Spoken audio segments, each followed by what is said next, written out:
Assalamualaikum warahmatullahi wabarakatuh. Perkenalkan, nama saya Nata, NIM 1314211055.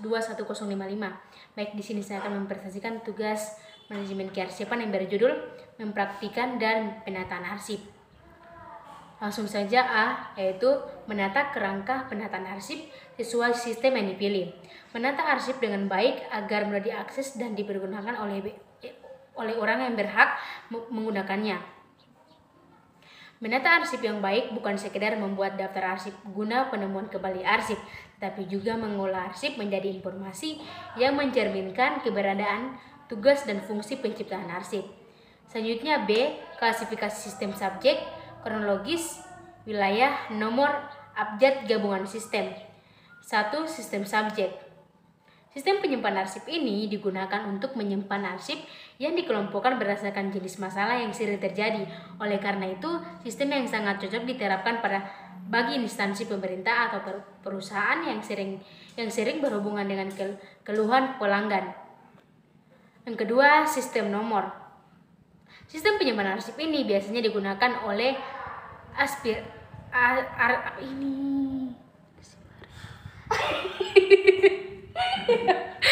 bikin pasti sekali. Ulang. Assalamualaikum warahmatullahi wabarakatuh. Perkenalkan, nama saya Nata, NIM 1314211055. Di sini saya akan mempresentasikan tugas manajemen kearsipan yang berjudul mempraktikkan dan penataan arsip. Langsung saja A, menata kerangka penataan arsip sesuai sistem yang dipilih. Menata arsip dengan baik agar mudah diakses dan dipergunakan oleh yang berhak menggunakannya. Menata arsip yang baik bukan sekedar membuat daftar arsip guna penemuan kembali arsip, tetapi juga mengolah arsip menjadi informasi yang mencerminkan keberadaan, tugas, dan fungsi pencipta arsip. Selanjutnya B, klasifikasi sistem subjek, kronologis, wilayah, nomor, abjad, gabungan sistem. 1. Sistem subjek. Sistem penyimpanan arsip ini digunakan untuk menyimpan arsip yang dikelompokkan berdasarkan jenis masalah yang sering terjadi.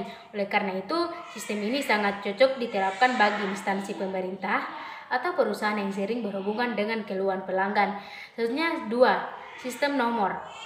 Sistem penyimpanan arsip ini biasanya digunakan oleh arsiparis yang melakukan indeks atau klasifikasi dokumen atau arsip berdasarkan nomor atau numerik sebagai pengganti dari nama orang atau badan. Penggantian tersebut dikenal pula dengan sebutan indirect filling system karena penentuan nomor pada arsip akan dilakukan berdasarkan pengelompokan masalah terlebih dahulu. Selanjutnya yang ketiga, sistem wilayah. Sistem penyimpanan arsip yang terakhir adalah geographical filling system. Jika Anda menggunakan sistem ini, biasanya arsip akan dikelompokkan berdasarkan daerah atau wilayah yang tertera pada alamat surat atau dokumen.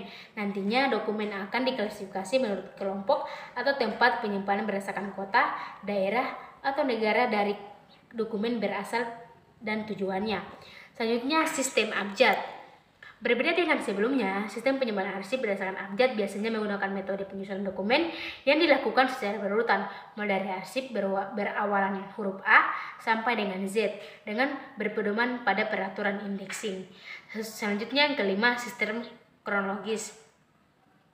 Sistem kronologis adalah sistem penyimpanan warkat yang didasarkan kepada urutan waktu surat diterima atau waktu dikirim keluar. Keuntungan menggunakan sistem kronologi adalah yang pertama, mudah dalam pelaksanaannya, kedua, susunan dan urutan guide sederhana, dan ketiga, cocok untuk klasifikasi menyeluruh.